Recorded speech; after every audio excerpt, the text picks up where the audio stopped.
देव पावला आज. मी एक क्वेश्चन विचारते, ठीक आहे? Think a name of a girl. पटकन नाही, नाव सांग. सही. तू रील बघितली का? नाही का? मग हे नव्हतं बोलायचं. मग काय, मला काय माहिती काय बोलायचं. मला का त्याच्यात पाडते. मी कशाला बघू, तिथे जॉब करतो मी. रील काय बघितलं? खरं सांग. नाही ना, शपथ तुझी शपथ नाही बघितली रील का? काय म्हणायचं होतं?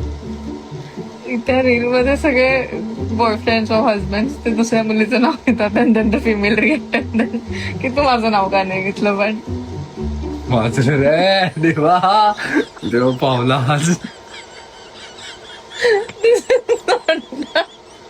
जमलं जमलं. याला म्हणतात IQ, याला म्हणतात तल्लक बुद्धी.